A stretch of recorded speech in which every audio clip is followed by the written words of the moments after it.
അള്ളാനെ മറന്നുകൊണ്ടുള്ള സമ്പത്തുണ്ടല്ലോ, അത് അധികരിച്ചു കഴിഞ്ഞാൽ പരലോകത്തെ കുറിച്ചുള്ള ചിന്തകൾ മാറുകയാണ്, ഭൗതിക ലോകത്തോടുള്ള അതിപ്രസരം കൂടുകയാണ്. ഭൗതിക ലോകത്തിന്റെ ചിന്തകൾ കടന്നു വന്ന ആഖിറത്തിന്റെ ചിന്തകൾ മറന്നു പോവുകയാണ്. അള്ളാന്റെ പരീക്ഷണങ്ങളാ സമ്പത്തെന്ന് പറയുന്നത്. എങ്ങനെയാണ് നമ്മൾ സമ്പത്തുണ്ടാക്കുന്നത്, എവിടെയാണ് നമ്മൾ സമ്പത്ത് ചെലവഴിക്കുന്നത്, എല്ലാം അള്ളാഹു ചോദിക്കുന്ന ഒരു ദിവസമുണ്ട്.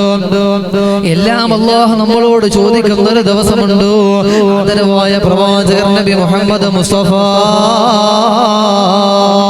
സല്ലല്ലാഹു അലൈഹി വസല്ലമ തങ്ങൾ അവിടുന്ന് പറയുകയാണ്, സയഅതി സമാനുൻ അലാ ഉമ്മത്തി,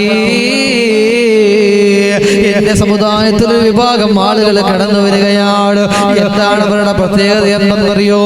എന്താണ് അവരുടെ പ്രത്യേകത എന്തെന്നറിയുമോ സ്വഹാബ? യുഹിബ്ബൂനൽ മാല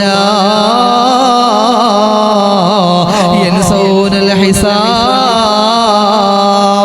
സമ്പത്തിനെ വല്ലാതെ സ്നേഹിക്കുന്നവരാണ്, എങ്ങനെയെങ്കിലും പണം ഉണ്ടാക്കണമെന്ന ചിന്തയുള്ളവരോ. പക്ഷേ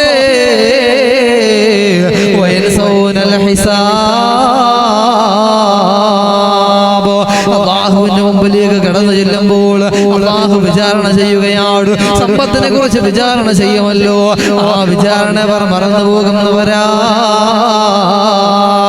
അതുകൊണ്ടല്ലേ അള്ളാന്റെ ഹബീബ് പറഞ്ഞത്, എന്റെ പ്രിയപ്പെട്ട സ്വഹാബ, എനിക്ക് പേടിയാണ് സ്വഹാബ, എന്റെ സമുദായത്തിന് അല്ലാഹു റബ്ബുൽ ഇസ്സത്ത് ദുനിയാവിനെ വിശാലമാക്കി കൊടുക്കുന്നത് എനിക്ക് പേടിയാണ് സ്വഹാബ. എന്റെ സമുദായത്തിന് അല്ലാഹു റബ്ബുൽ ഇസ്സത്ത് സമ്പത്ത് കൊടുത്തു കഴിഞ്ഞാൽ അവര് പടച്ചവനെ മറക്കും സ്വഹാബ, എനിക്ക് പേടിയാണെന്ന് അല്ലാഹുവിന്റെ ഹബീബ് പറഞ്ഞു പോയിട്ടുണ്ടെങ്കിലോ എന്റെ പ്രിയപ്പെട്ടവരെ, നാളെ അല്ലാഹുവിന്റെ പരലോകത്ത് അല്ലാഹു നമുക്ക് നൽകിയ മുഴുവൻ അനുഗ്രഹങ്ങളെയും ചോദ്യം ചെയ്യപ്പെടുന്നതാണ്.